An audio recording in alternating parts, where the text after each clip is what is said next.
అందరికీ నమస్కారం. కేరళ చిత్ర పరిశ్రమలో మహిళలపై లైంగిక వేధింపుల వివాదం రచ్చరచ్చగా మారింది.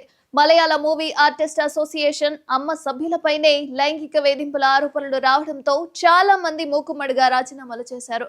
అమ్మ అధ్యక్ష పదవికి మోహన్ లాల్ రిజైన్ చేయగా ఆయన వెన్నంటి 17 మంది కమిటీ సభ్యులు నడిచారు. అంతేకాదు అమ్మ కమిటీని పూర్తిగా రద్దు కూడా చేశారు. కొత్త కమిటీని త్వరలో ఎన్నుకోబోతున్నారు. మలయాళ చిత్ర పరిశ్రమలో మహిళల స్థితిగతులపై జస్టిస్ హేమ కమిటీ రిపోర్ట్లో పలు షాకింగ్ విషయాలైతే బయటకొచ్చాయి. దీనిపై భారీ విమర్శలు వస్తున్న వేళ association of Malayalam movie artist అధ్యక్ష పదవికి నటుడు మోహన్ లాల్ రాజీనామా చేశారు.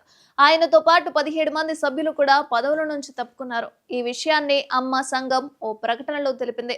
కమిటీలోని కొందరు సభ్యులపై లైంగిక వేధింపుల ఆరోపణలు వచ్చాయని, నైతిక బాధ్యతగా వీళ్ళందరూ ఇప్పుడు రాజీనామా చేసినట్లు ఓ ప్రకటనలో చెప్పారు. అయితే ఈ మూకుమ్మడి రాజీనామాల వల్ల మలయాళ చిత్ర మండలిని రద్దు చేస్తున్నట్లుగా కూడా తెలిపారు. కొత్త పాలక మండలిని 2 నెలల్లోగా సమావేశం నిర్వహించి ఎన్నుకోబోతున్నట్లుగా కూడా తెలిపారు. అయితే సినీ పరిశ్రమలో మహిళలు ఎదుర్కొంటున్న సమస్యలు, వర్కింగ్ కండిషన్లు, రెమ్యునరేషన్, సాంకేతిక రంగంలో మహిళల భాగస్వామ్యం వంటి అంశాలను రీసెర్చ్ చేసిన హేమ కమిటీ కాస్టింగ్ కౌచ్ నుంచి వివక్ష వరకు మాలీవుడ్ లో మహిళలు పడుతున్న అనేక ఇబ్బందుల గురించి అందులో పేర్కొన్నారు. అయితే ఇప్పుడు ఈ కమిటీ రూపొందించిన నివేదికే మాలీవుడ్ లో తీవ్ర దుమారం రేపుతోంది.